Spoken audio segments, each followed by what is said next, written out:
Hi everyone. ராசியை மையமாக வைத்து ஒவ்வொரு ராசியின் சுபாவங்கள் என்ன, அவருடைய ப்ளஸ் என்ன, மைனஸ் என்ன போன்ற விவரங்களை பார்த்து கொண்டிருக்கிறோம். இந்த பதிவில் நாம் எடுத்திருப்பது கன்னிராசி. நமது வீட்டில் ஒரு நபர் கன்னிராசியில் இருக்கிறார், அல்லது ஒரு கன்னிராசி நபரை நான் திருமணம் செய்து கொள்ளப் போகிறேன். எவ்வாறு நான் நடந்து கொண்டால் ஒரு நல்ல மேன்மையான அனுகூலமான பலன்கள் கிடைக்கும், பிரபஞ்சம் கன்னிராசிக்கு என்ன கொடுத்திருக்கிறது, அதை எவ்வாறு மேலும் மேம்படுத்தி கொள்வது போன்ற அனைத்து விவரங்களையும் இந்த பதிவில் நாம் விவரமாக காண இருக்கிறோம்.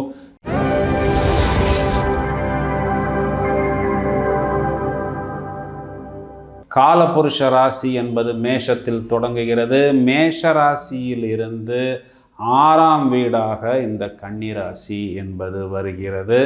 எந்த ஒரு ராசிக்கும் இல்லாத ஒரு ஸ்பெஷல், ஒரு வித்தியாசமான விஷயம் என்னவென்றால், புத்திகாரகன் என்று சொல்லக்கூடிய புத கிரகம் கன்னிராசிக்கு ராசியாதிபதியாக வந்து கன்னிராசியில் அவர் ஆட்சி உச்சம் மூலத்திரிகோணம் என்ற ஒரு அந்தஸ்தை அடைகிறார். இது ஒரு பெண் ராசி. கன்னிராசியில் பிறக்கக்கூடிய பெண்கள் பொதுவாகவே பல விஷயங்களில் ஆதாயம் அடைகிறார்கள். தங்களது புத்திசாலித்தனத்தாலும் சாமர்த்தியத்தாலும் முரட்டு காளைகளை கூட இவர்கள் எளிதாக அடக்கி விடுகிறார்கள். கன்னிராசியில் பிறந்தவர்கள் பொதுவாகவே புத்திமான்கள். எந்த ஒரு விஷயத்தையும் இவர்கள் மிகவும் லாவகமாக நாசுக்காக சாதிப்பார்கள். தங்களது காரியங்களை சாதிப்பதில் இவர்கள் வல்லவர்கள்.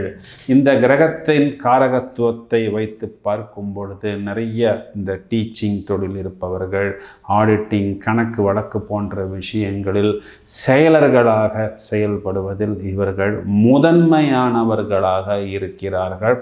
சிறு சிறு உடல் உபாதைகள் என்பது இவர்களுக்கு அவ்வப்போது ஏற்பட்டாலும் இவர்கள் ஓயாது உழைப்பார்கள். உழைப்பின் மூலம் இவர்கள் ஏற்றம் பெறுவார்கள். பொதுவாகவே வாழ்வின் தொடக்கத்தில் இவர்களுக்கு ஒரு ஏமாற்றம் என்பது ஏற்படும், ஒரு நஷ்டம் என்பது ஏற்படும். அதை தவிடுபொடியாக்கிவிட்டு பிறகு இவர்கள் வாழ்வில் ஜெயித்து ஒரு உன்னத நிலைக்கு இவர்கள் வருவார்கள். இவர்களுக்கு பெரும்பாலும் சமாதானத்தில்தான் அதிகமான பிரியம், சண்டை என்ற விஷயங்களில் பொதுவாகவே இவர்களுக்கு ஒரு பெரிய உடன்பாடு இல்லை. இந்த தாயா தாரமா போன்ற கஷ்டங்கள் எல்லாம் அதிகம் இந்த கன்னிராசிக்காரர்கள் தான் சந்திக்கிறார்கள். பல பிரச்சனைகளை சாமர்த்தியத்தால் சமாளிக்கக்கூடிய நபர்கள் இவர்கள்தான். லைஃப் பார்ட்னர்கள் மூலம் அதிகமாக மேன்மை பெறக்கூடிய நபர்களும் இந்த கன்னிராசிக்காரர்கள்.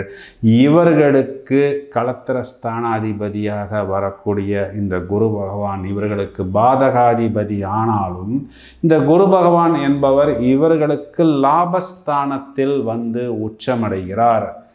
எதிர்ப்பாளினர்களால் அதிகமான தொல்லைகளுக்கு ஆளாகக்கூடிய நபர்களில் கன்னிராசிக்காரர்களும் வருகிறார்கள். இந்த விஷயத்தை மட்டும் கொஞ்சம் விவரமாக நான் சொல்கிறேன். இந்த கன்னிராசி ஆண்களாக இருந்தால் பெண்களை குறிகாட்டக்கூடிய சுக்கிரன் என்ற கிரகம் ராசியில் நீசமடைகிறது. இதே சுக்கிரன் ராசிக்கு 7ஆம் இடத்தில் உச்சமடைகிறது. அங்கே ராசி அதிபதி நீசம். இந்த 7ஆம் இடம் என்பது காலபுருஷ ராசியான மேஷத்துக்கு 12ஆம் வீடாக வருவதனால் இவர்கள் இந்த சுக்கிரனுக்குண்டான காரகத்துவமான உல்லாசம், சல்லாபம், கேளிக்கைகள் போன்ற விஷயங்களில் நாட்டம் கொள்ளும் பொழுது இவர்கள் வலுவிழக்கிறார்கள். இதனால் இவர்கள் கொஞ்சம் நஷ்டத்தையும் சந்திக்க வேண்டிய ஒரு சூழ்நிலை என்பது இவர்களுக்கு ஏற்படுகிறது. இந்த விஷயத்தை இவர்கள் நடு வயதில் தவிர்ப்பது நலம், தவிர்ப்பது கடினம் என்று சொன்னாலும் மிகையாகாது. இதன் அர்த்தத்தை நீங்கள் நன்றாக புரிந்து கொள்ளுங்கள். மேலும் கன்னிராசிக்காரர்களுக்கு அதிகமாக வேலையில் பழு என்பதும் சேவை செய்ய வேண்டிய ஒரு சூழ்நிலை என்பதும் இவர்களுக்கு ஏற்படும். நிறைய எதிர்ப்பாளினர்களாலும் கூட்டாளிகளாலும் அதிகமாக வச்சு செய்யப்படக்கூடிய ஒரு விஷயம் என்பது கன்னிராசிக்காரர்களுக்கு ஏற்படும். இப்போ நான் சொன்ன இந்த 2 விஷயங்களிலும், அதாவது கூட்டாளிகளாக இருந்தாலும் அல்லது எதிர்ப்பாளினர்களாக இருந்தாலும், இவர்களுக்கு நிறைய லாஸ் என்பதை அவர்கள் கொடுத்து விடுவார்கள். இதனால் கடன் சுமைகளை இவர்கள் அதிகம் சுமக்க வேண்டிய ஒரு சூழ்நிலை.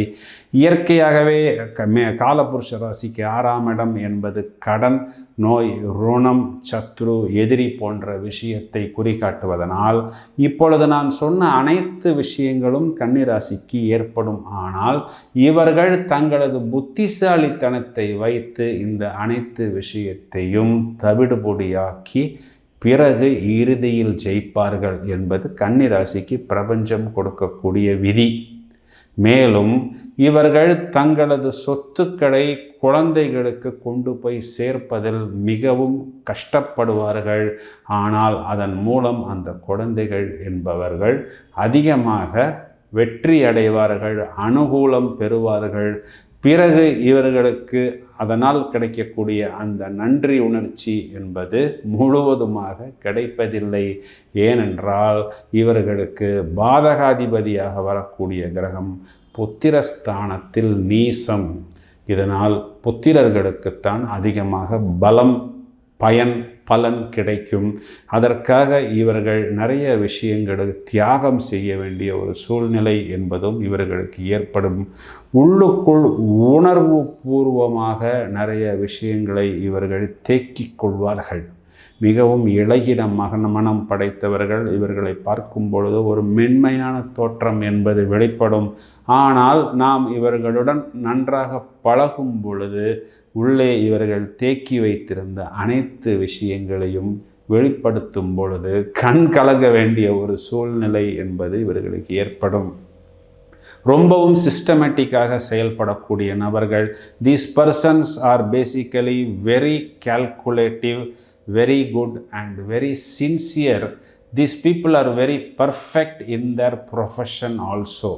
தவறுகளை கண்டுபிடிப்பதில் இவர்கள் நம்பர் 1. ஒரு பேப்பரில் 100 கணக்கு, 200 கணக்கு, 200 பேங்க் ஸ்டேட்மெண்ட், 300 ஸ்டேட்மெண்ட் இருந்தாலும் எந்த இடத்தில் எந்த விஷயம் தவறு என்பதை துல்லியமாக இவர்கள் எடுத்து காண்பிப்பார்கள். These people are very dedicated and they are very hard working also. சில நேரங்களில் அந்த ஓவர் திங்கிங் என்பதே அவர்களுக்கு கொஞ்சம் ஒரு விதமான நெகட்டிவ் வைப்ரேஷன்ஸ் கொடுப்பதாக காணப்படும். அதிகமான காதல் தோல்விகளை சந்தித்து தோழக்கூடிய நபர்களில் முதலிடம் வரக்கூடிய நபர்கள் இந்த கன்னிராசிக்காரர்கள். இதன் காரணம் காலபுருஷனுக்கு 6ஆம் இடம் 7ஆம் இடத்திற்கு 12ஆம் இடம் என்று நாம் இதனை எடுத்துக்கொள்ள வேண்டும். நிறைய தனிமையில் இவர்கள் அந்த நேரங்களில் காணப்படுவார்கள். ரொம்பவும் லோன்லியாக, யாரிடம் சில நாட்கள் பேசாமலும் கூட, நல்ல நண்பர்களை கூட தவிர்த்து இருக்க வேண்டிய சூழ்நிலையில் சில நாட்கள் இவர்கள் இருப்பார்கள். பொதுவாகவே இவர்கள் தங்களது புத்திசாலித்தனத்தாலும் இவர்களுடைய அந்த மென்மையான சுபாவத்தாலும் பலரால் விரும்பப்படுவார்கள். அன்பால் அனைவரையும் அரவணைத்து செல்லக்கூடிய பக்குவம், மேலும் நகைச்சுவை உணர்வு இவர்களிடம் அதிகமாக உண்டு. வணிக சிந்தனை, அதாவது வியாபாரத்துக்கு தேவையான அந்த கன்சல்டேஷன் கொடுக்கக்கூடிய விஷயங்களை இவர்களிடம் அதிகம் பார்க்கலாம். பொதுவாகவே இவர்களை பார்க்கும் பொழுது மிகவும் பழகினவர்கள் போல், எங்கேயோ பார்த்தது போல் ஒரு சுபாவம் நாம் இவர்களிடம் காணப்படும். இந்த கன்னிராசிக்காரர்களுக்கு இன்னொரு மெயினான விஷயங்கள் என்னவென்றால், இந்த ராசிக்காரர்கள் பெரும்பாலும் தங்களது இல்லங்களிலேயே ஒரு லைப்ரரி வைத்திருப்பார்கள். அதாவது அந்த அளவுக்கு புஸ்தகம் இருக்கும். படித்து கொண்டே இருக்கக்கூடிய நபர்களில் இந்த கன்னிராசிக்காரர்கள் முதலிடம் வகிக்கார்கள். எப்பொழுதும் ஏதாவது ஒரு விஷயத்தை இவர்கள் படித்து கொண்டே இருப்பார்கள். இதையும் தவிர கன்னிராசிக்காரர்கள் மிகவும் சாமர்த்தியமாக எந்த ஒரு பிரச்சனையையும் மடக்கி விடுவார்கள்.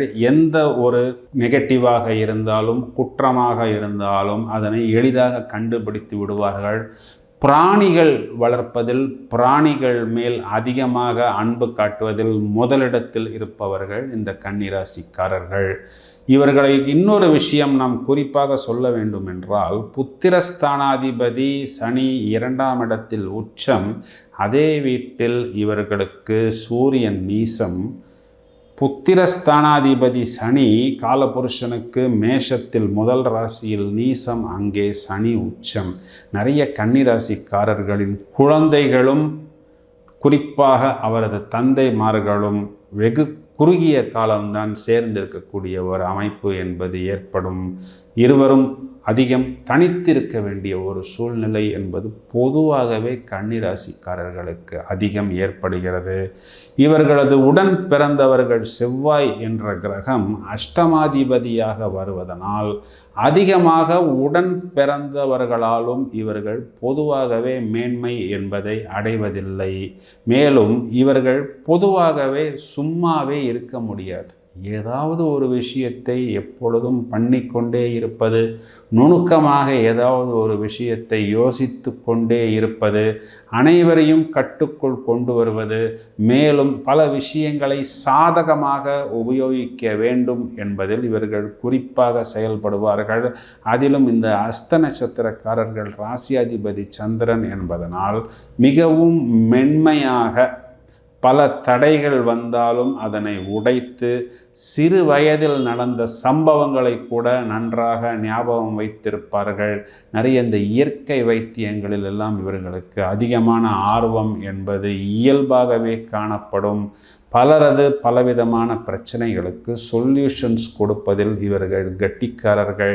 நிறைய அந்த கவுன்சிலிங் செய்வது, மற்றவர்களுக்காக இறங்கி வருவது, இப்பொழுதெல்லாம் இந்த மகிழ்வித்து மகிழ் என்றெல்லாம் சொல்கிறார்களே, அதைப்போல் மிகவும் நேர்மையாக சேவை மனப்பான்மையுடன் மற்றவர்களுக்கு சேவை செய்வது, நேர்மையாக நடப்பது, நேர்மையை எதிர்பார்ப்பது, அதிகமாக மற்றவர்களை தூக்கி கொடுப்பது. இப்பொழுது எனக்கு கீழ் 2 கன்னிராசி நபர்கள் வேலை செய்கிறார்கள் என்று வைத்துக்கொள்வோம். அதன் மூலம் அதிகமான நன்மைகளை நான் பெற முடியும். இதன் காரணம், இந்த கன்னிராசி என்பது 6ஆம் இடம் என்பது 10ஆம் இடத்துக்கு 9ஆம் இடமாகவும் 9ஆம் இடத்திற்கு 10ஆம் இடமாகவும் வருகிறது. அதாவது ஜீவனத்துக்கு பாக்கியமாகவும் பாக்கியத்திற்கு ஜீவனமாகவும் வருவதனால் இவர்களை நான் வேலைக்கு அமர்த்தும் பொழுது இவர்கள் ஒரு ஏணி போல் செயல்பட்டு என்னை மேலும் மேலும் தூக்கிவிடக்கூடிய அமைப்பு இவர்களுக்கு இயற்கையாகவே உண்டு. இதனால் இவர்கள் நன்றாக மற்றவர்களை தூக்கிவிட்டு பிறகு அவர்களிடமிருந்து ஏதோ ஒரு ஆதாயமோ அல்லது ஒரு நன்றியோ எதிர்பார்க்கும் பொழுது அந்த பயனடைந்தவர்கள் இவர்களுக்கு அந்த நன்றியையோ விசுவாசத்தையோ கொடுப்பதில்லை. இதனால் இவர்கள் ஏமாற்றம், சில நேரத்தில் பகை, இதனால் சில இடங்களில் வம்பு வழக்கு அல்லது பொருள் காணவில்லை, பணம் காணவில்லை போன்ற பிரச்சனைகள் எல்லாம் ஏற்பட வேண்டிய ஒரு சூழ்நிலை என்பது இவர்களுக்கு ஏற்படுகிறது. பட் எவ்வாறு இருந்தாலும் these people are basically knowledgeable. அறிவுபூர்வமாக நாம் இவர்களை காண முடியும். எதையும் நிதானத்துடன் இவர்கள் பக்குவமாக கையாள்வார்கள். ஒரு உயர்நிலை புரிதல் என்பது இவர்களிடம் உண்டு. நல்ல குருமார்களாக, ஸ்காலர்ஸாக நாம் இவர்களை காண முடியும். எந்த பிரச்சனையையும் சில நேரங்களில் பெரிய விஷயங்களில் வெற்றி பெற்று விட்டு சின்ன விஷயங்களில் இவர்கள் கோட்டை விட்டு விடுவார்கள். எதை செய்ய வேண்டும் என்பது இவர்களுக்கு நன்றாக தெரியும். ஆனால் எதை செய்தாலும் பெரும்பாலும் இவர்கள் ஆதாயம் என்பதை பெறுவதில்லை. ஒரு வாழ்வின் தொடக்கத்தில் ஒரு வேகம் இருக்கும், பிறகு நடுவயதில் ஏதோ ஒரு விஷயத்தில் ஒரு பேரிழப்பு என்பது ஏற்பட்டு அதன் பிறகு இவர்கள் பக்குவமாகி தங்களை நிலைநிறுத்தி கொண்டு இவர்கள் இறுதியில் வெற்றி பெறுவார்கள் என்பதுதான் இவர்களுக்கு உண்டான நிதர்சனமான உண்மை.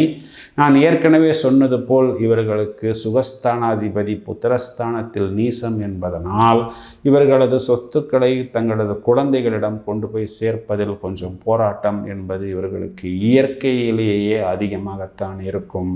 இவர்களுக்கு 3ஆம் அதிபதியே 8ஆம் அதிபதி ராசியாதிபதியாக வருவதனால் உடன் பிறந்தவர்களால் கொஞ்சம் சின்ன சின்ன இடையூறுகள் என்பதும் இவர்கள் வாழ்நாளில் சந்திப்பார்கள்.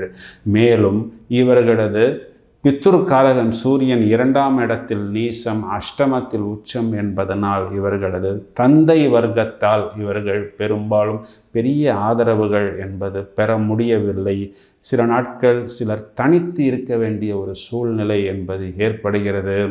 இவர்களது ராசியாதிபதி ராசியிலேயே ஆட்சி உச்சம் மூல திரிகோணம் என்பதனால் மற்றவர்கள் சொல் பேச்சு கேட்காமல் தங்களது புத்திசாலித்தனத்தை வைத்து கொண்டு தங்களை தாங்களே செதுக்கி கொண்டு சின்ன சின்ன பிரச்சனைகளையும் அடிகளையும் சந்தித்த பிறகு அனுபவ பாடங்களை எடுத்துக்கொண்டு இவர்கள் ராசியாதிபதியில் ராசியில் ஆட்சி உச்சம் என்பதனால் கண்டிப்பாக இவர்கள் சார்ந்த தொழில் மற்றும் துறையில் பின்னாளில் ஒரு நல்ல உச்சத்தை அடைந்து பலருக்கு முன்மாதிரியாக இருந்து பலரை வழி நடத்துவார்கள் என்பதுதான் நிதர்சனமான உண்மை. கன்னிராசிக்காரர்கள் அனுகூலம் பெறுவதற்கு வழிபட வேண்டிய தெய்வம் மகாவிஷ்ணு பெருமாள் வழிபாடு செய்வதும், லக்ஷ்மி நரசிம்மர் வழிபாடு செய்வதும், ஆஞ்சநேயர் வழிபாடு செய்வதும் இவர்களுக்கு நிறைய அனுகூலமான பலன்களை கண்டிப்பாக ஏற்படுத்தி கொடுக்கும். இவர்கள் மரகத பச்சை என்ற ஒரு ரத்தினத்தை அணிந்து கொள்ளலாம். இதையும் தவிர இவர்கள் பச்சை மற்றும் ப்ளூ என்று சொல்லக்கூடிய வண்ணம், இந்த 2 வண்ணங்களையும் இவர்கள் உபயோகிப்பதன் மூலம் கண்டிப்பாக வாழ்வில் ஒரு நல்ல உயரத்துக்கு போக முடியும் என்பதுதான் நிதர்சனமான உண்மை. நண்பர்களே, உங்களது உறவுகளோ நட்புகளோ கன்னிராசியில் இருக்கும் பொழுது இந்த பதிவை நீங்கள் அவர்களுடன் பகிர்ந்திடுங்கள். மேலும் பல அரிய தகவல்கள் தயாராகி கொண்டிருக்கிறது. தொடர்ந்து இணைப்பில் இருங்கள். Thank you friends.